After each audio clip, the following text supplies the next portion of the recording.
Eu tenho a fama, meu caro Girão, de ser sempre mais duro nas falas, né? Então, para não perder a oportunidade, eu vou manter o meu estilo de sempre e vou dizer que o primeiro que me envergonha são os militares desse país, que assistiram tudo isso calados, sob o comando daquele general Dutra deslumbrado, que se prestou ao vergonhoso papel de cercar pessoas inocentes na porta dos quartéis e encaminhá-los, fazendo de conta que estava protegendo essas pessoas, mas estava, na verdade, arregimentando as pessoas, já combinado à época com o então ministro da Justiça, Flávio Dino, e com o presidente Lula, que fez o general ficar inebriado por ter falado ao telefone. Arregimentou essas pessoas, iludiu essas pessoas, né? Cometeu o crime de perfídia, que se nós tivéssemos uma justiça militar séria, faria julgar este general Dutra pelo crime de perfídia. Encaminhou essas pessoas para a prisão. Pessoas que, como citaram aqui alguns exemplos, mas há vários, pessoas que estavam ali, muitas delas, inclusive, chegaram depois dos atos, ou não foram lá nos atos. Quer dizer, não houve o menor critério de distinção, de se limitar, pelo menos, a encaminhar para ser preso quem estava dentro das instalações onde houve a depredação e a invasão. Crime de depredação houve? Sim. Invasão de prédio público? Também. Existe norma para isso, norma penal aplicável, com a combinação de pena proporcional e tudo mais, né? Não se dá golpe em feriado com os prédios vazios, não se dá golpe com as pessoas desarmadas. Então é evidente que aquilo não foi golpe. Mas independentemente de ter sido ou não tentativa de golpe, o que os militares fizeram no 8 de janeiro em permitir que se levassem essas pessoas presas e emboscar essas pessoas na porta do quartel foi de uma covardia sem tamanho. Eu quero falar com vocês sobre as prisões dos oficiais do Exército Brasileiro determinadas pelo ministro Alexandre de Moraes. De plano, eu quero afirmar que um país onde existe a possibilidade de a vítima ou suposta vítima julgar o acusado não é uma democracia, é uma ditadura. Eu tenho afirmado há muito tempo que nós vivemos uma ditadura imposta pelo Poder Judiciário, pelo Supremo Tribunal Federal, tendo o ministro Alexandre de Moraes como o ditador, abusador indiscutível. Mas ontem ele conseguiu uma superação.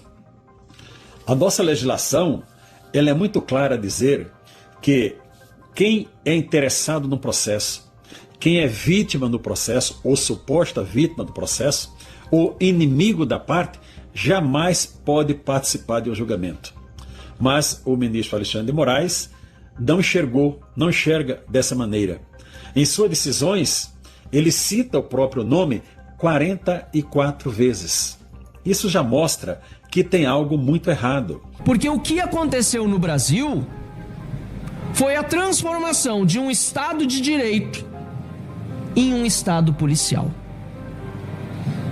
Maior prova disso não há do que uma reunião ocorrida no Palácio da Alvorada na semana passada.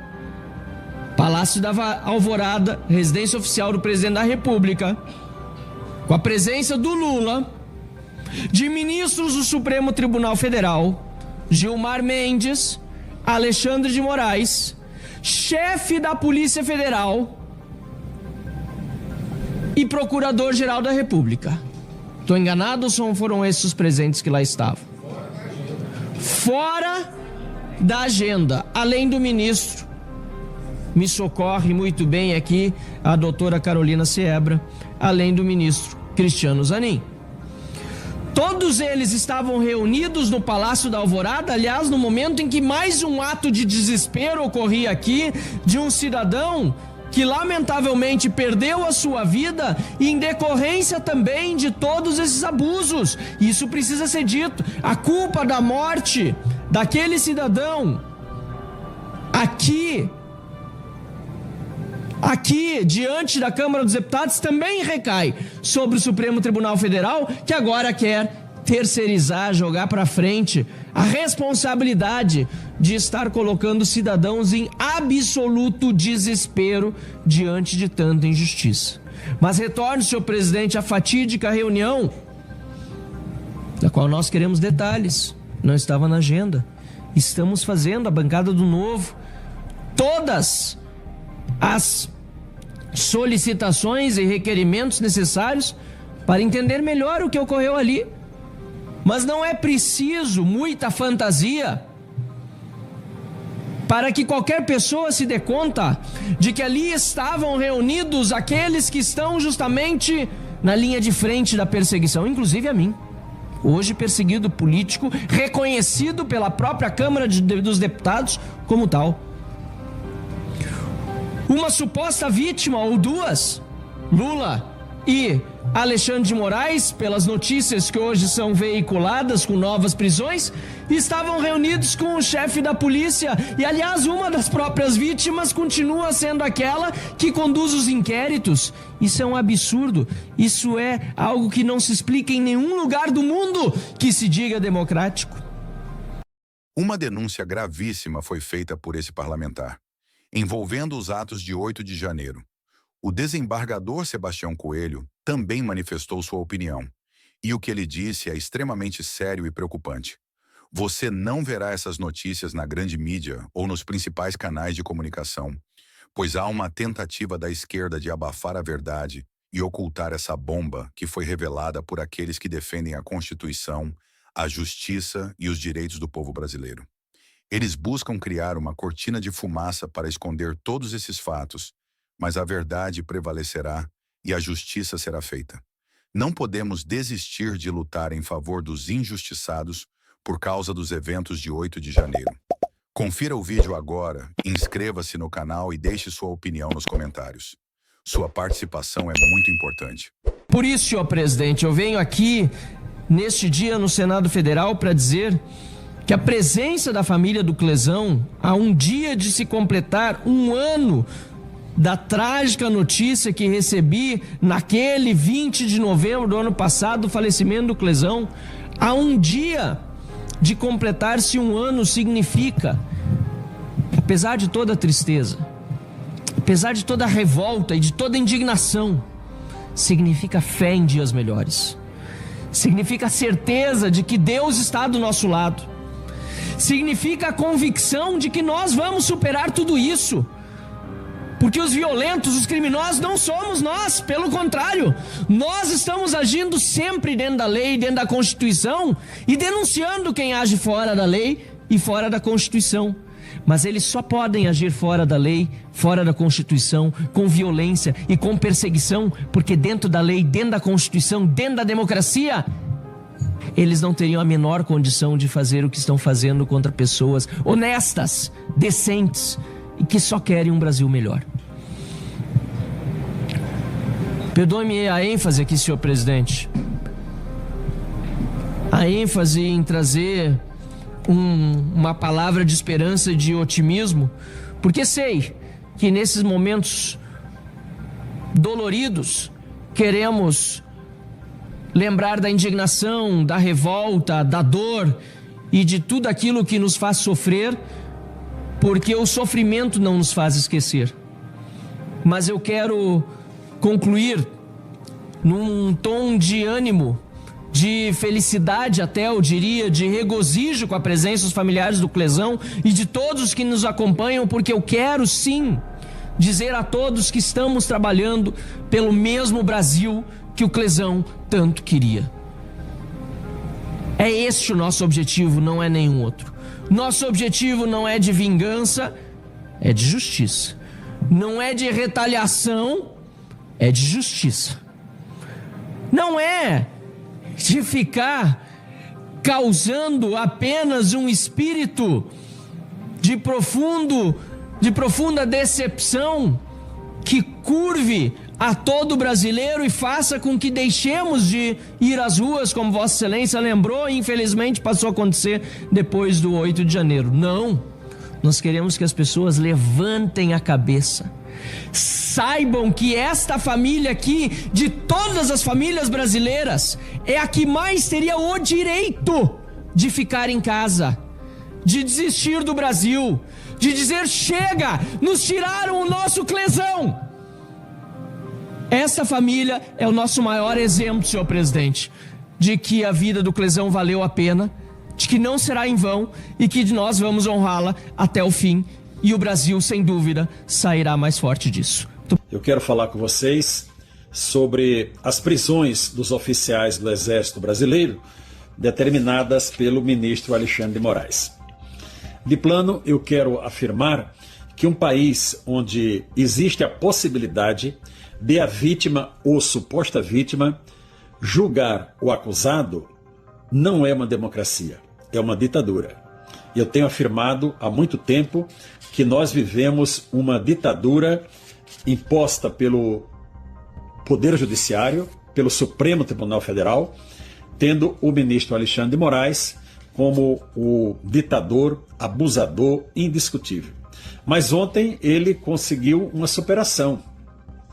A nossa legislação, ela é muito clara a dizer que quem é interessado no processo, quem é vítima do processo, ou suposta vítima do processo, ou inimigo da parte, jamais pode participar de um julgamento. Mas o ministro Alexandre de Moraes não enxerga dessa maneira. Em suas decisões, ele cita o próprio nome 44 vezes. Isso já mostra que tem algo muito errado. Eu não quero discutir agora sobre a questão de que o fato que está sendo atribuído aos militares não constitui crime. Ali não tem crime, porque era uma cogitação, uma preparação, não teve início, e se teve início, houve desistência voluntária. Então, não tem crime. Mas isso eu não vou tratar. Me surpreende a comunidade jurídica estar calada. Uma parte, já vi pessoas relevantes com manifestação contrária, mas o que me surpreende é ver os demais ministros do Supremo Tribunal Federal ficarem calados. E mais, pelo menos 2 deles já falaram de forma a, já implicitamente, referendar a decisão do ministro Alexandre de Moraes. Gente, isso é um verdadeiro escárnio. Isso é pisar na cabeça da população brasileira. Isso é abuso de poder. Não existe a possibilidade da vítima julgar o réu. Imagine, você tem uma briga com o vizinho, você é acusado de ter praticado algum crime. Quando você vai para o julgamento, quem vai te julgar é o vizinho que se julgou vítima. Isso não tem cabimento, pessoal. Isso é uma vergonha para o Poder Judiciário. Senhores ministros do Supremo Tribunal Federal, os senhores vão concordar, convalidar, serem coniventes com uma prática dessa? Pensem bem nas vossas biografias. Alexandre de Moraes não tem nada a perder mais. Ele sabe que é questão de tempo ele sairá desse cargo. Se não sair agora, nesse Congresso que tem a cabeça um pouco baixa, sairá em 2027. Isso não tenho dúvida. Mas até lá, nós não podemos suportar os danos que esse cidadão tem cometido e causado na população brasileira. Registro aqui minha solidariedade à família do Clezão, que ontem completou 1 ano da sua morte, e, enfim, a todos os presos do 8 de janeiro, e dizer que foi decretada a primeira prisão de um general. A primeira prisão de um general. Vamos refletir sobre tudo isso e vamos dizer que não aceitamos essa posição arbitrária, desastrosa, que o Poder Judiciário está tomando na pessoa do ministro Alexandre de Moraes. Eu tenho a fama, meu caro Girão, de ser sempre mais duro nas falas, né? Então, para não perder a oportunidade, eu vou manter o meu estilo de sempre e vou dizer que o primeiro que me envergonha são os militares desse país, que assistiram tudo isso calados, sob o comando daquele general Dutra deslumbrado, que se prestou ao vergonhoso papel de cercar pessoas inocentes na porta dos quartéis e encaminhá-los, fazendo de conta que estava protegendo essas pessoas, mas estava, na verdade, arregimentando as pessoas, já combinado à época com o então ministro da Justiça, Flávio Dino, e com o presidente Lula, que fez o general ficar inebriado por ter falado ao telefone. arregimentou essas pessoas, iludiu essas pessoas, né? Cometeu o crime de perfídia, que se nós tivéssemos uma justiça militar séria, faria julgar este general Dutra pelo crime de perfídia. Encaminhou essas pessoas para a prisão. Pessoas que, como citaram aqui alguns exemplos, mas há vários, pessoas que estavam ali, muitas delas, inclusive, chegaram depois dos atos, ou não foram lá nos atos. Quer dizer, não houve o menor critério de distinção, de se limitar, pelo menos, a encaminhar para ser preso quem estava dentro das instalações onde houve a depredação e a invasão. Crime de depredação houve? Sim. Invasão de prédio público? Também. Existe norma para isso, norma penal aplicável, com a combinação de pena proporcional e tudo mais, né?